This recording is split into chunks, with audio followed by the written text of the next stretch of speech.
Hi, Robin.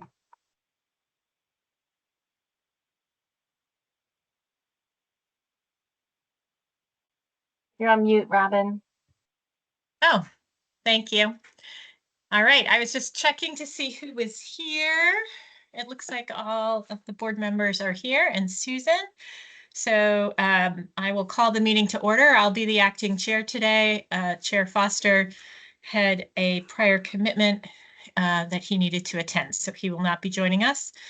I think what we'll go ahead and do is start by looking at the minutes from June 5th. So I'll move that we approve the minutes from June 5th. Do I have a second? Second. Thank you, Tom. All those in favor, please say aye. Aye. Aye. The minutes are approved unanimously. So Susan, I'll turn it over to you for the executive director's report. Sure. Thank you so much. Sorry, there's a mosquito around my arm. So I have a few announcements on public comments, and then I just wanted to talk about an upcoming meeting that I wanted to alert folks to. So in terms of open public comment periods, we have several. The board is accepting public comment on the FY25 Medicare only ACO budget guidance. We'll accept that public comment until June 19th, and this information is posted on our website under public comments. Additionally, we are accepting public comment on OneCare Vermont's 2025 risk mitigation plan until June, this information will be presented today, and we'll accept comments until June 17th. We the board received a response from OneCare Vermont in response to the explanation of deficiency and proposal for remedial action letter sent to the ACO on May 10th.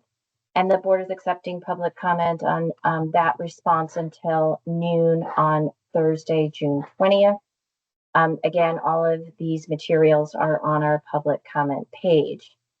We have an ongoing public comment period regarding a next potential model with CMMI, potentially the HUD model, and we share all of those comments that we receive with the Agency of Human Services as they are leading that work. And then my last comment is around Act 167, hospital transformation and revitalization. We are conducting a meeting next Wednesday. At the board meeting, we'll have Dr. Bruce Hammery in to talk about the work that he's been doing really the last year on hospital sustainability and healthcare sustainability in our communities. So I just wanted to put a plug in for that, and it will be taped as well if folks can't attend the meeting. And with that, I will turn it back to you, Chair Lunge. Thank you. So we have two agenda items today. The first is the Vital annual budget, the GMCB staff presentation, and the second is a hearing on OneCare Vermont's 2025 risk mitigation plan. I did just want to announce that we will not be starting the OneCare hearing until 2 p.m. when we're expecting a court reporter to join us. So if anyone is here for that hearing, just know we won't start that until 2.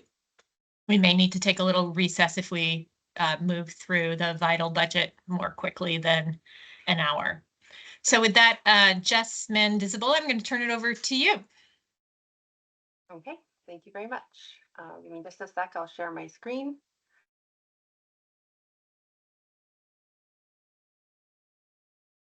Okay, can everyone see that? Okay, great. So thank you again, Board Member Lunge. For the record, my name is Jessica Mendizabal, and I'm a Director of Data Management with the Green Mountain Care Board.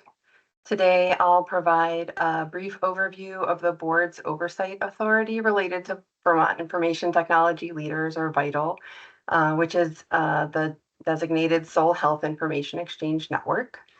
And I will summarize VITAL's budget submission, which was presented to the GMCB on May 29th, and I will provide a staff recommendation.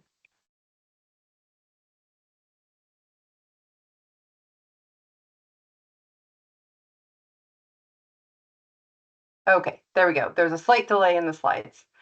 So as part of its oversight and policymaking activities related to health information technology and health information exchange, the board is required to review and approve Vital's budget annually. This authority came to the board in 2015 and was first exercised in 2016. The board's oversight is intended to provide strategic guidance and policy parameters. So this is a summary slide of the budget submission that Vital provided to the board. All the detailed information is available from the GMCB website on the Vital oversight pages. I won't read everything, but just knowing that revenue includes state funding through a contract with the Department of Vermont Health Access, and the increases this year account for some new project work that will take place. Non-state funding reflects some potential changes to non-state contracts and program fees. Vital's major expenses include labor, outside support, as well as software expenses and server maintenance. Increases in labor account for cost of living, as well as some new positions to support that new work. And increases in outside support also include consultative support for those new projects. So this is the established budget review criteria that you'll find in the budget guidance, which was approved in April 2021. And it is also available from the website. In the following slides, I'll walk through each criteria and discuss the staff assessment of whether the criteria was met. So the first criteria is transparency, and that the review process will be transparent. Transparency is measured by the compliance with the budget guidance and the overall transparency of the budget process. So staff find that Vital has complied with the budget guidance. The budget was submitted in a timely manner and included all the requested components. Vital also responded timely to any written questions about the budget and addressed those as well in their presentation to the board. The budget narrative and supporting documents, as well as the most recent audited financial statements, are also posted to the GMCB website. The second review criteria is that this process involved public and stakeholder input. So Vital presented at the May 29th board meeting and responded to comments and questions from board members, as well as attendees at that meeting. In addition, we held a special public comment period from May 29th to June 11th, but we did not receive any written comments. The third review criteria is that the budget align with the HIE plan goals. So the criteria states that the board will review Vital's budget to determine whether it reflects a strategy and priorities that are consistent with the state's healthcare reform goals and the HIE plan. The board will not direct the technical details of Vital's work or the details of Vital's contractual relationship with the state. So staff do find that Vital's budgeted activities will advance the goals of the 2023 update to the HIE plan, which was approved by the board in December, and that is also available on our website. And just, you know, those goals that are listed here: create one health record for every person, better health outcomes, improve healthcare operations, and to use data to enable investment and policy decisions. And as we heard from Vital on the 29th, they are working toward all of those efforts. In addition to the goals listed on the prior slide, Vital provides foundational, exchange, and end user services, which reflect the Office of the National Coordinator for the Health Information Technology Framework, and that is what the state's HIE plan is built around.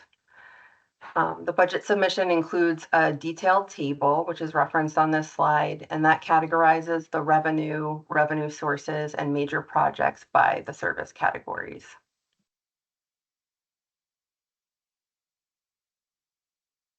And the final review criteria is that the process align with Vital and DIVA's contract process. And so staff worked with DIVA and Vital in preparing the timeline for this year's budget review to ensure that it was approved by July 1, the next fiscal year, and that it did not conflict with any federal contracting requirements for the agreement. In addition, staff ensure that written decisions stemming from this budget review are sufficiently clear. Sorry. Okay. Staff recommend approving Vital's FY 2025 budget as presented with the following conditions. And those pertain to reporting requirements that are outlined in the budget guidance with 2 additional requirements here. And these are familiar. We include them each year to just keep an update on Vital's strategic planning process as well as progress and any financial work that they're doing to diversify their revenue sources. We also want to hear about key projects, which Vital reports on to us quarterly, and that includes patient education and consent and any expanding services available in the VHI. The second condition is that Vital will comply with the mid-year budget update requirements as described in the budget guidance.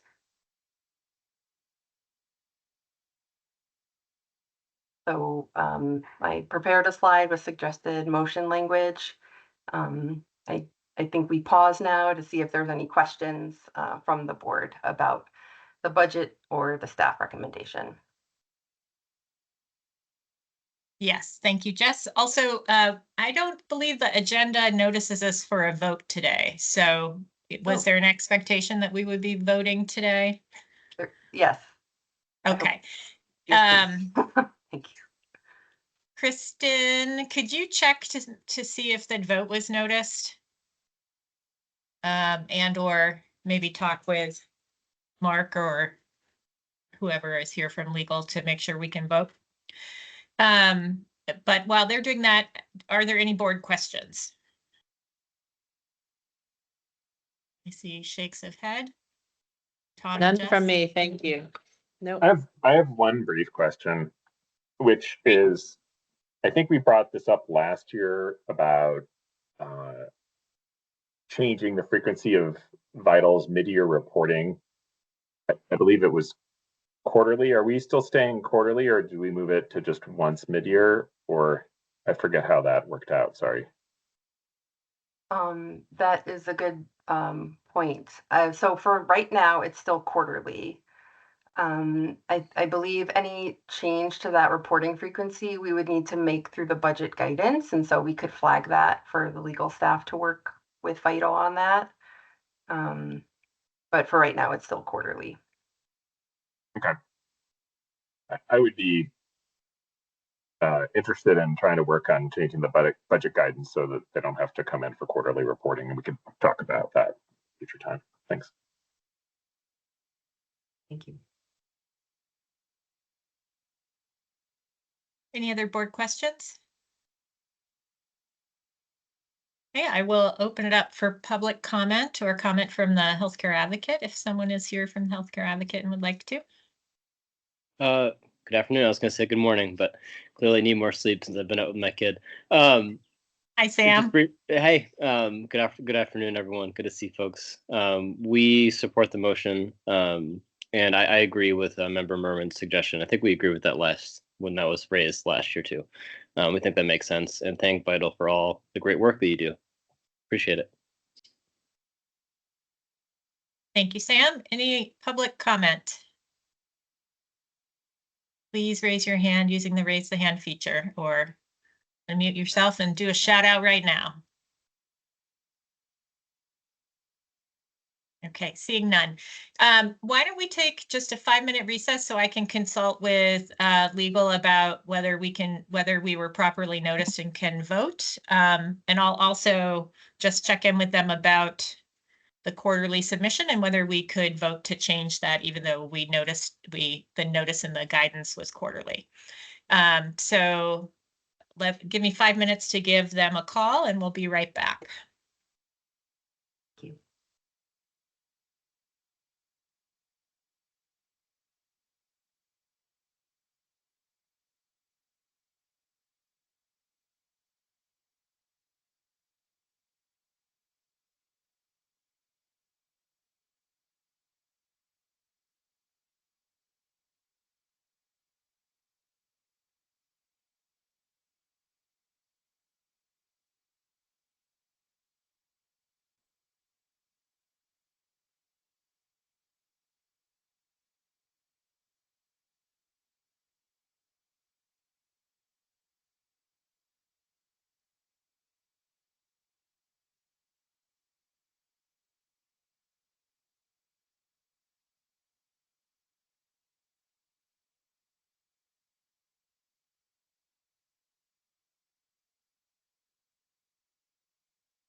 Gonna give it one more minute, which will, by my clock, will be officially 5 minutes. I see Jess is here.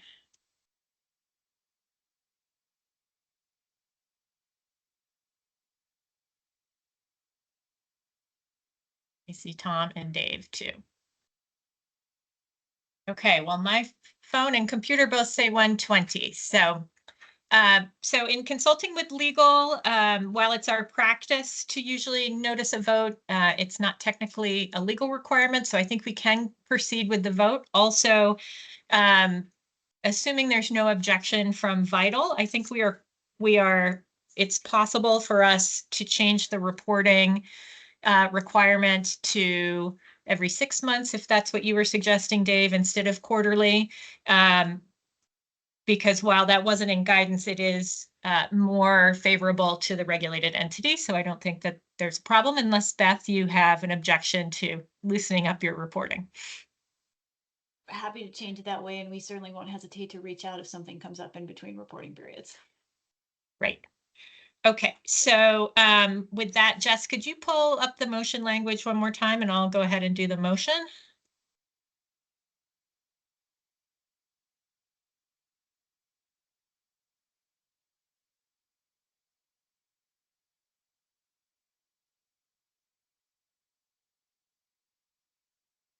Okay, sorry, it was a little slow on my screen. So I move we approve Vital's fiscal year 2025 budget as submitted to the Green Mountain Care Board, subject to the conditions presented today by staff, modified to change the reporting requirements to every 6 months in lieu of quarterly.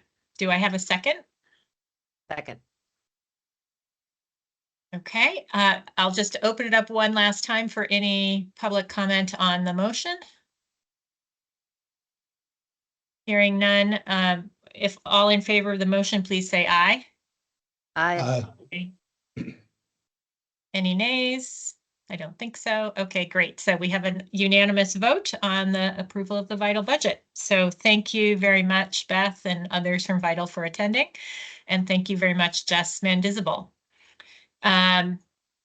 So as noted earlier, we do need to wait until 2 o'clock to move on to the OneCare Vermont Risk Mitigation Plan hearing, because that's when our court reporter will be joining us. So I think we'll go ahead and I'm actually here.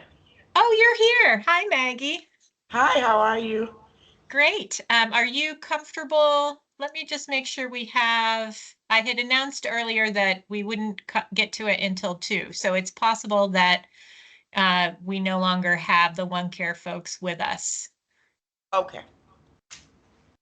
Yeah. So I think since I did announce it, it probably makes sense for us to just recess until 2 in case people had hopped off and wanted to join us later. So my apologies for that. No worries.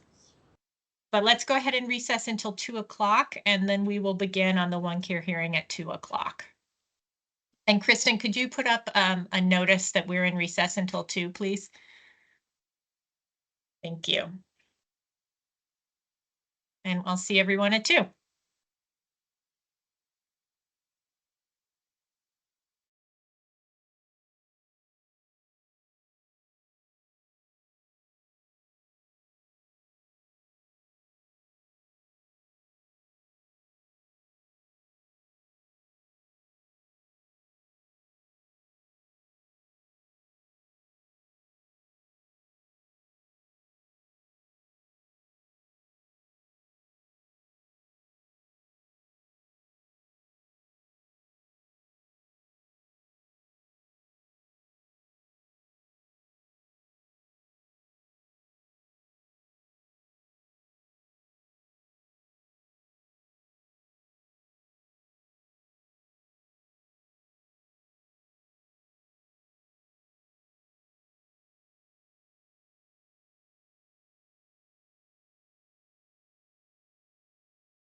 I see Susan, I see Jess.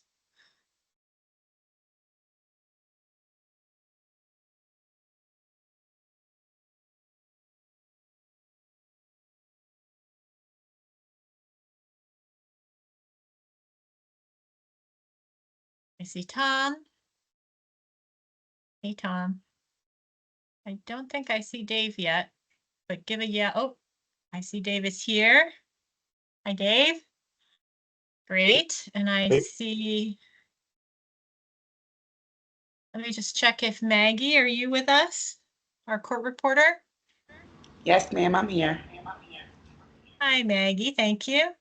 You're welcome. And I see Mark and I see Michelle. Do we also have the folks from OneCare?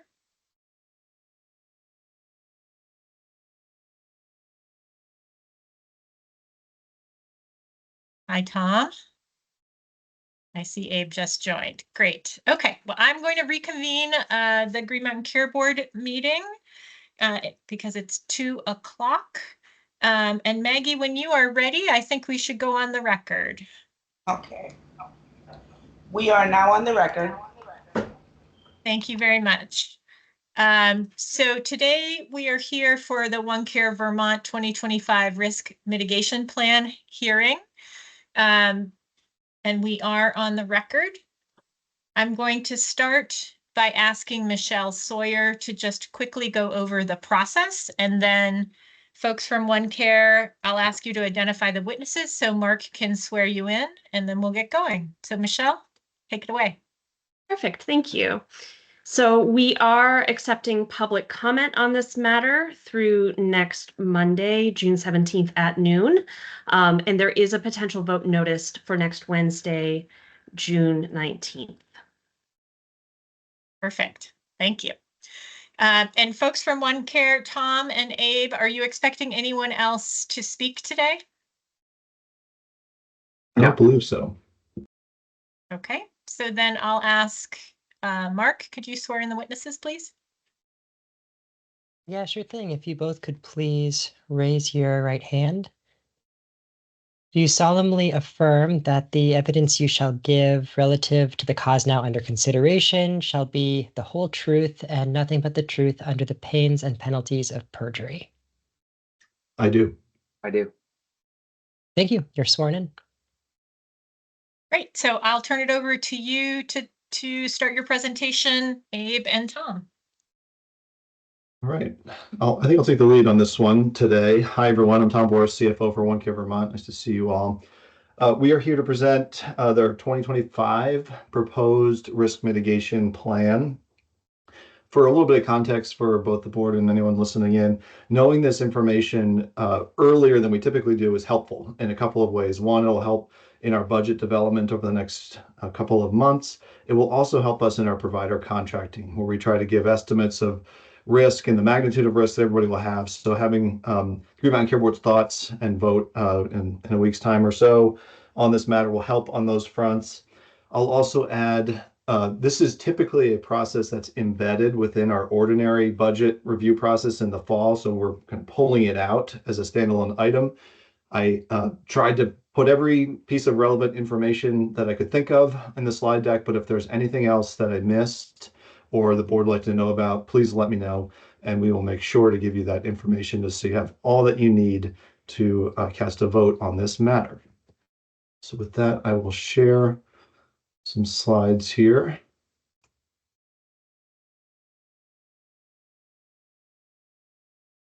And just thumbs up signal. Can everybody see the slides? We can. Thank you, Tom.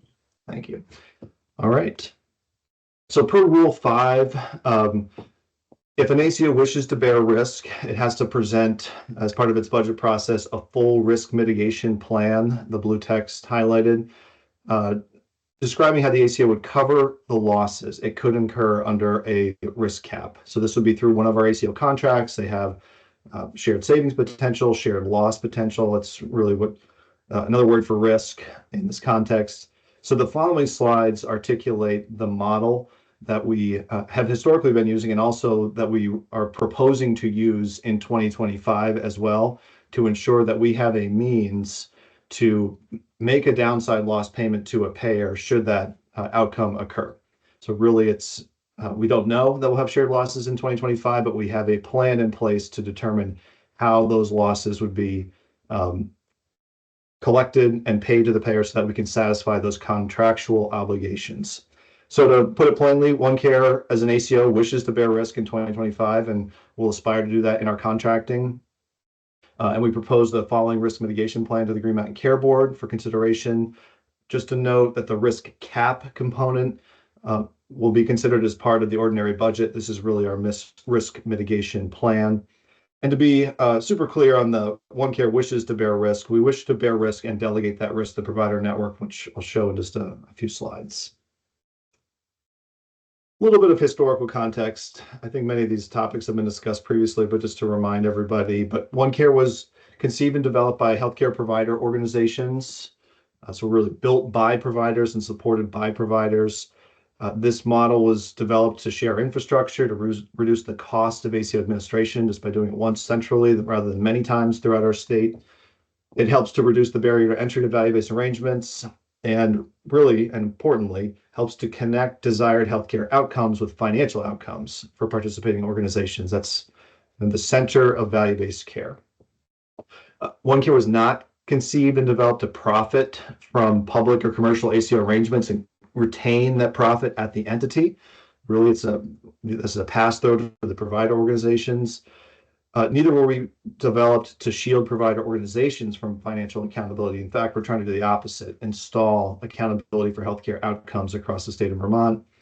And another thing that we're not aspiring to do is create a new insurance layer or any other layer within the healthcare system that holds significant amounts of cash reserves. Because really, since we're so connected to the healthcare system, it just means moving money between balance sheets, and that's not what we're developed to do.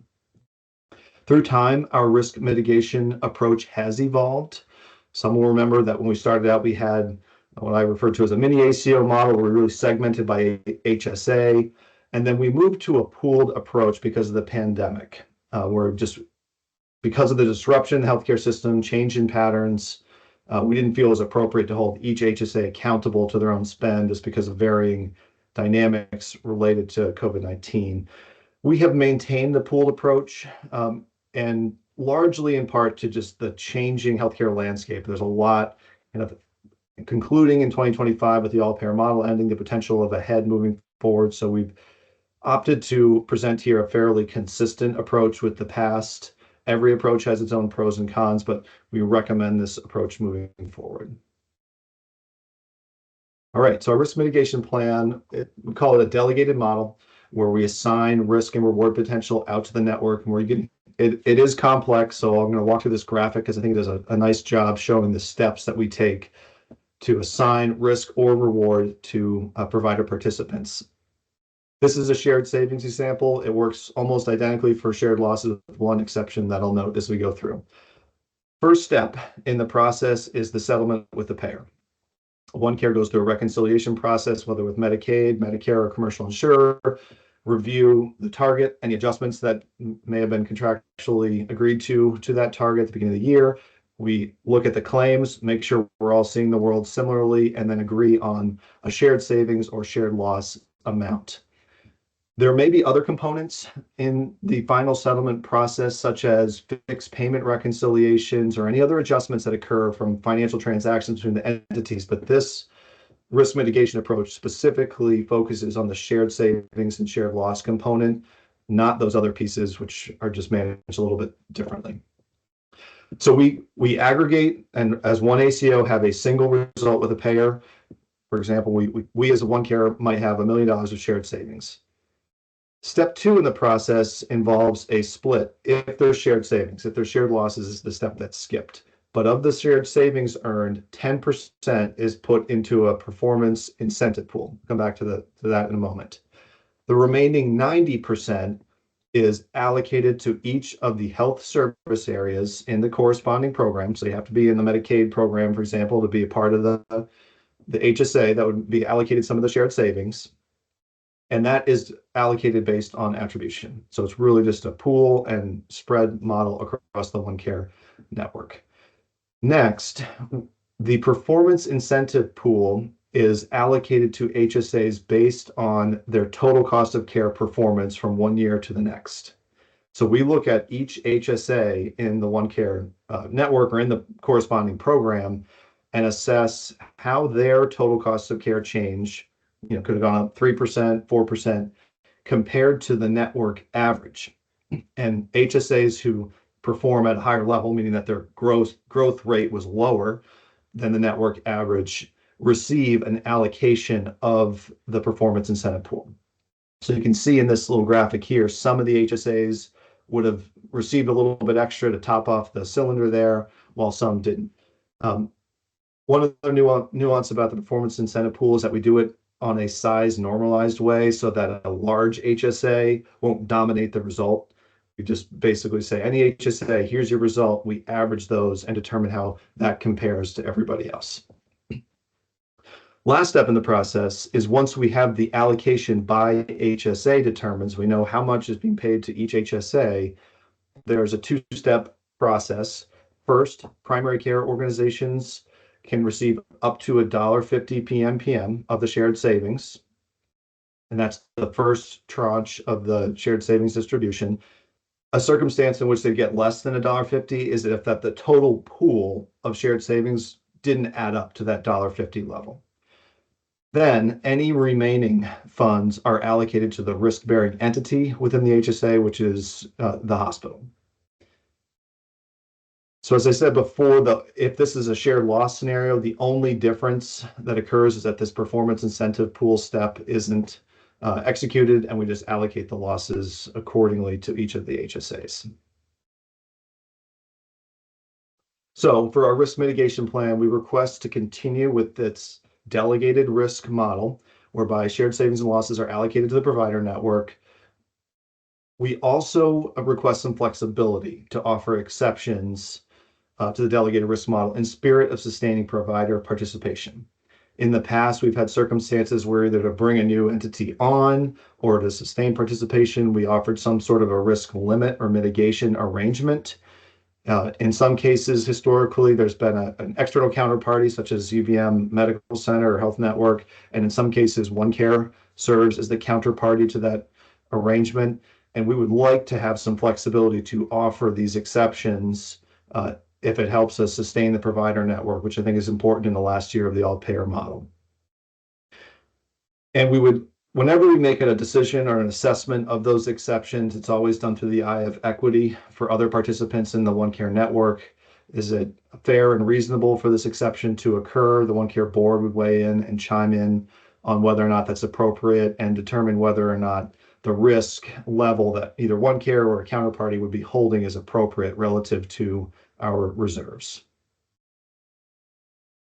There are a couple other components that I think are worth mentioning or considering as part of our risk mitigation plan today.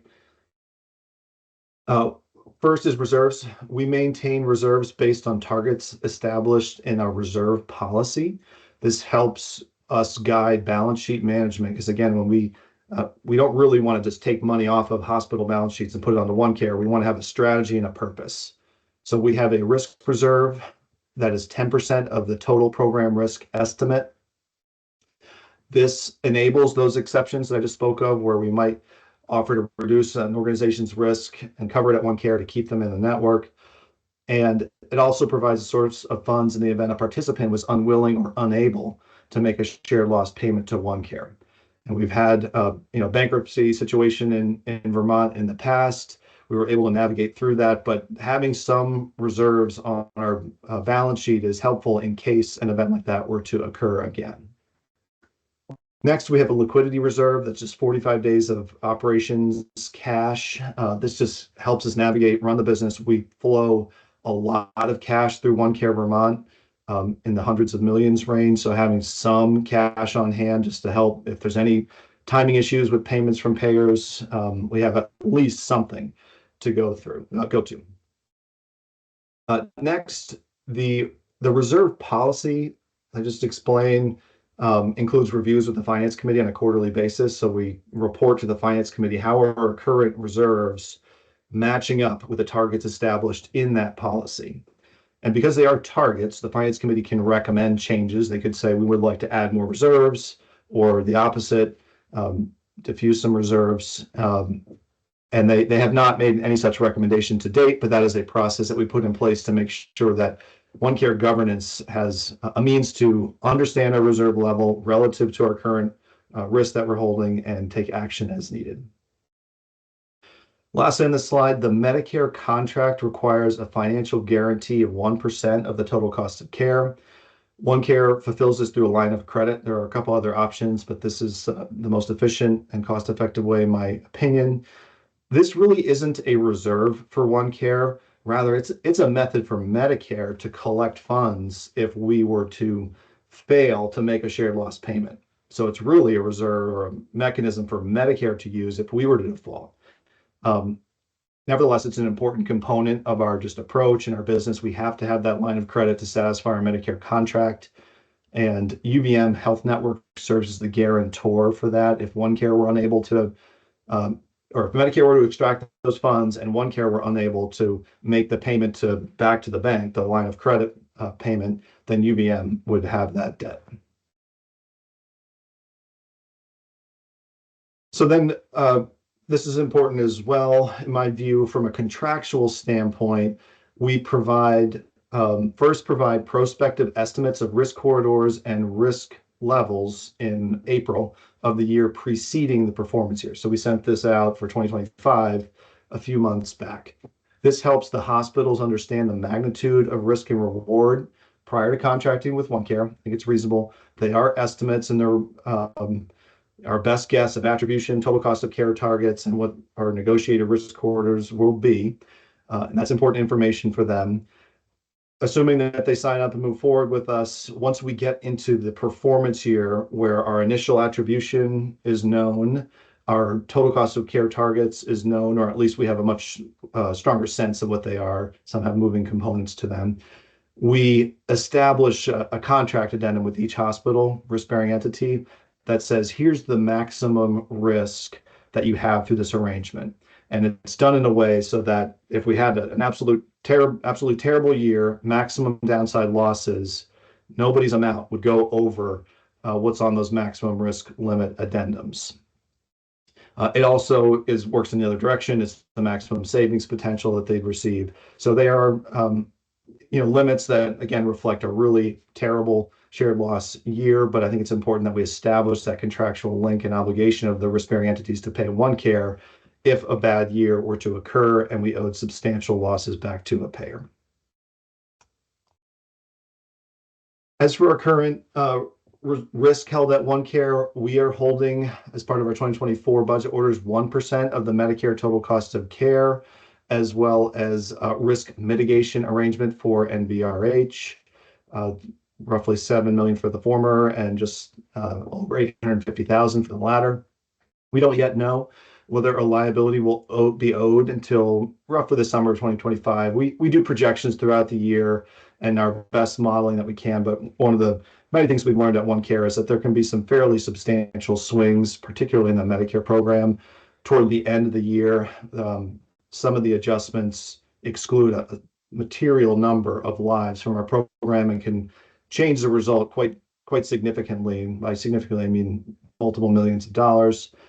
So we're always a little bit cautious with our projections, but essentially at this point in time, we just don't have any reason to believe that we will either owe or not owe a liability from 2024 programming. And I think that was it. I'm going to stop sharing. If you'd like me to bring up another slide, I'm happy to do so. Thank you. Okay, board members, any questions for Tom or Abe?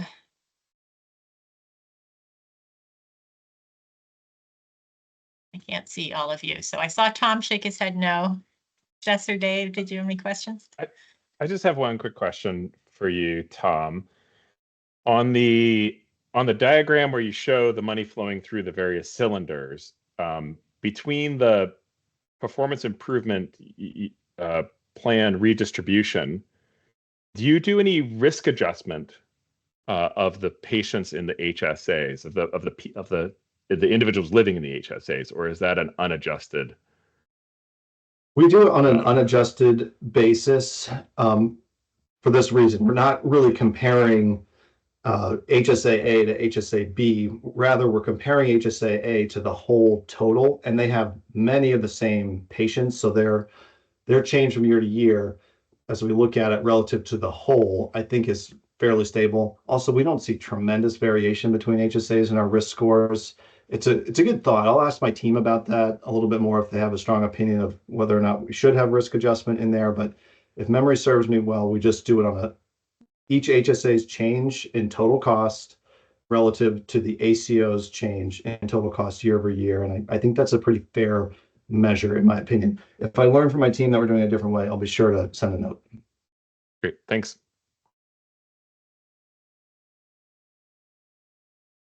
Great. I had a question. So in the 2025 guidance, one of the sort of principles that we've put forth is looking at ensuring some stability for the last year of the model. Could you just speak to how you see this proposal as contributing to stability for the provider network and or preparing for whatever comes next, which I know is a bit tricky to answer since that's not yet a done deal or decided?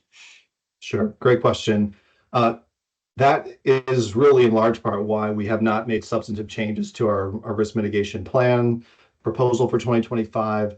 I think at this point in time, we're all looking towards 2026 and what that means. And we've just internally and through some other discussions with participants, we recommend that we stay fairly consistent in our model. If we were to install in this 1 year a substantively different approach, I think we would risk potentially losing some participants where they might feel like they're now accountable for more risk on their own and they're not quite ready for it, or their own financial exposure could be different and just unknown. So I think everybody's really looking ahead and trying to stay as consistent as we can.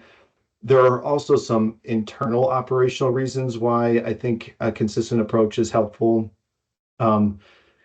One is all of these changes. 1 year is just not enough to really understand the impact. It takes multiple years of we install a new concept and model, needs to be evaluated, maybe adjusted over time.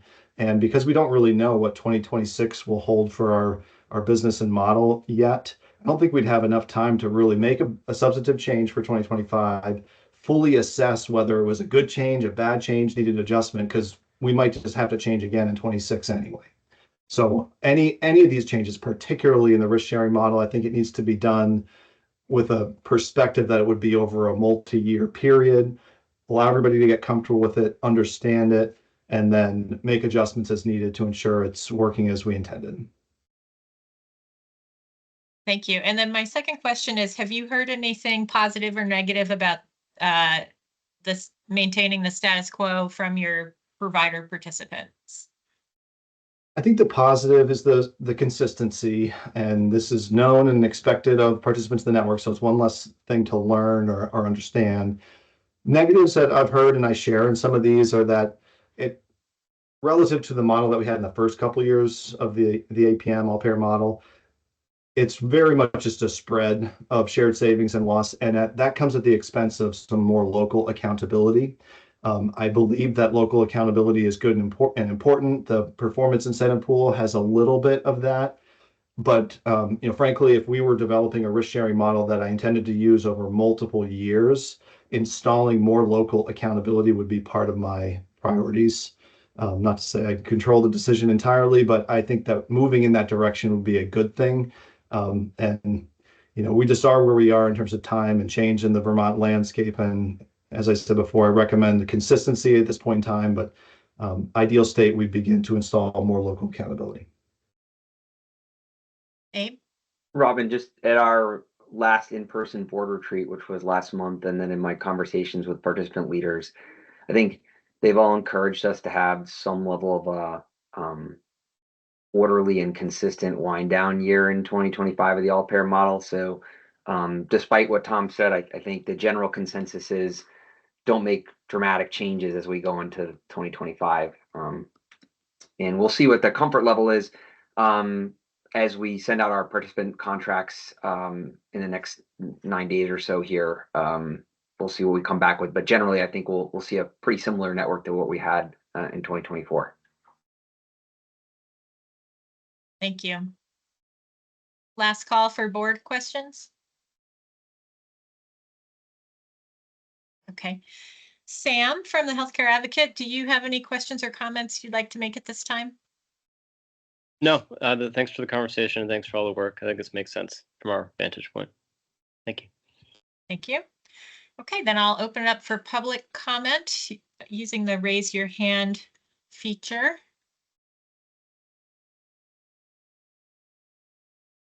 A minute to find it.